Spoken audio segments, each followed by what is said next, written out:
What's up, everybody? Welcome back to another video from the 10-7 MMA channel.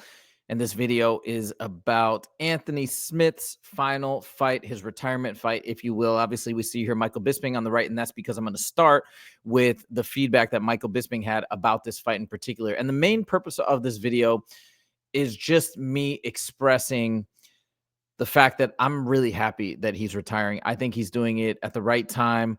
And this is a topic that I've talked with Justin about, of course, as well, as he is now in that same phase of his career. And the reason why I'm so happy that I feel like he's finally stepping away at this point, I'm not going to comment I'm not going to comment whatsoever in terms of what I think he's still capable of doing or what he's not capable of doing or anything like that, because I don't think we really know, and I don't think anybody really knows, and nobody knows what's going on in training and whatnot. But he's at that point. He made that decision that he is going to step away. He had his final fight, and that's that. And I think it's we can never say, right, what's wrong. We all got to make our decisions in life, and it is what it is. We can't look back. We just got to look forward.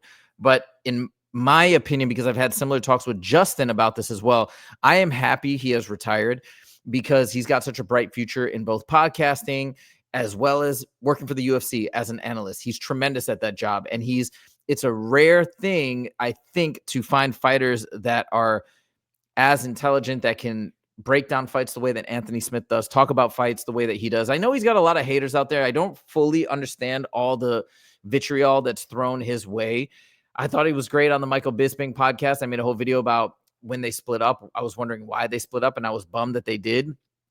But anyways, I think he's great for the sport as a mind of the sport, now stepping away from the spotlight and stepping away from the cage. But there's a couple other reasons why I think it makes perfect sense that he's stepping away. Justin, and look, again, I'm not a fighter, so I can't speak from experience, and I normally wouldn't speak on something like this. But Justin has told me that a lot of times when you start getting up there in age, what happens is you still may have the skill, you still may have the ability, but a lot of times you don't have that hunger anymore. You don't want to push yourself that extra mile to fight out of certain positions. Justin, I remember he told me in one of his last few fights, there was a point where earlier in his career, he knocked the guy into the ground and he would have pounced on him and kept going and tried to get the finish right there. In one of his last 3 fights, I remember he said he was in that same spot, but instead he made the mental decision to be like, no, I'm going to catch my breath. I'm going to take it easy. I'm going to back off a little bit. And he said that he wasn't like that before. So I think that can be a natural progression that a lot of fighters go through. And that can be a very dangerous place to be in the cage with somebody when you're feeling like that, when you're not feeling like you're necessarily giving it your all anymore. And on top of that, it's the same situation with Justin. I'm happy that Justin is stepping away for the same reason, because he's got such a tremendous ability on the microphone, commentating during our YouTube videos, etc.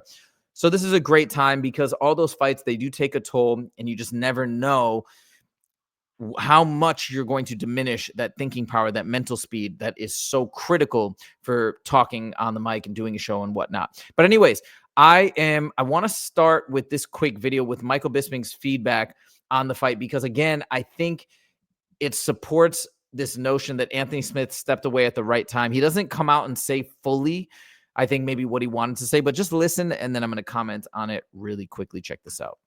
And of course, lately, the wins haven't been there. And tonight against Yang Ming Yang, in his final fight, he walked out. He didn't look, he was soaking up the moment. So I think what he was going to say there, or what he's thinking, is he didn't look dialed in. He didn't look focused. This is, again, a guess, but that's what it seemed like he was about to say, because he said he didn't look, well, he was soaking up the moment, meaning maybe perhaps why he wasn't dialed in is he was enjoying the moment, taking his final walk, taking his final step into the cage, etc. But let me let Michael Bisping finish his thought. As you should. His family was there. His daughters were there. His hometown people were there. So he was enjoying the moment. But also at some point, you got to switch on. But of course, you're taking on a young guy. You see that jump cut? So he's like, but of course, at some point, you got to switch on. I think, and he did a jump cut, so I don't know what he said in between. Maybe they decided to remove it from the video. But I think what he's insinuating, or what he's getting at, is maybe it felt like he was saying this to Anthony on the show when they were on the show together, that maybe he felt like Anthony wasn't fully switching on anymore, whether it was in practice, whether it was in the cage, whatever it may be. I think that was the implication from a lot of Michael Bisping's comments. So take it for what it's worth. But if that is true, and if Michael Bisping had an accurate sense, and who would have a better sense than a professional fighter, a former champion like Michael Bisping? If that is true, then I think it's even better that he has decided to step away at this point. Because what's the point? He's got this beautiful, bright future. That's only the first part of his career. Now he's beginning this second part. He's already begun it. But why not now pour everything into this part as the former part as a fighter is coming to a close? So I think it's great. I think it's perfect timing. And again, I'm really happy. The other point that I wanted to mention is what happened at the end of the fight. So check this out. This is pretty crazy. If you guys watched the whole fight and saw the aftermath, this is what Anthony Smith looked like as he was getting cleaned up. I thought he was flicking off Zhang's corner or Zhang himself. I don't know. I thought he was mad about some way the fight went. And what it was later revealed was he was flipping off a fan, which is so bizarre to me that you're going there and you're trying to soak up this final moment and enjoy this last time in the spotlight. They gave an amazing tribute to him.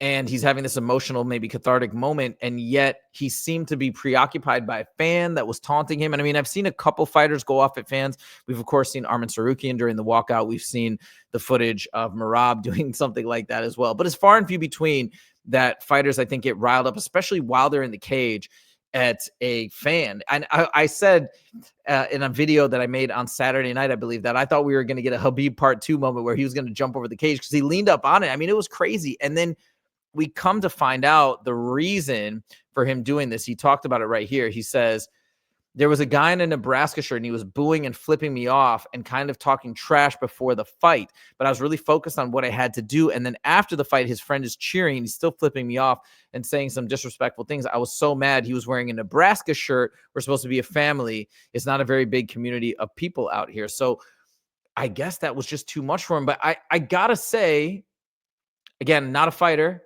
So I don't know what it's like to be in those shoes. I've never had a retirement fight. I don't know what the emotions might be like when somebody from your hometown is flipping you off. I'm sure all of that is very frustrating. And again, I don't understand why he has all this hate, but I got to say, I think that does seem a bit bizarre that you'd be focused on some random person taunting you or hating on you. I mean, there's always going to be people rooting for your opposition.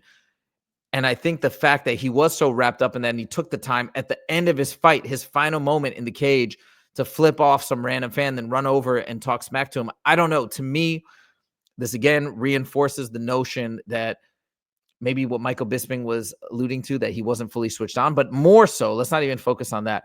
Let's focus on the fact that I think this is the absolute right decision, that he's choosing to step away and walk away from combat sports, keep that brain healthy, keep that mind active, and let him go off, not even into the sunset, but go on to the next phase of his life where he can have an awesome, awesome future and an awesome, awesome career, both as an analyst and also on his own podcast, On Paper with Anthony Smith, which is underrated. I hear people saying negative things about it. It's underrated. You guys are just haters. I don't understand. Listen to his analysis and listen to his show. Give it a chance before you just hate on it, because I think it's become popular to hate on Anthony Smith. I don't know why. Maybe it's because of the Jackson podcast and that back and forth. I don't really understand it. But anyways, give it a chance.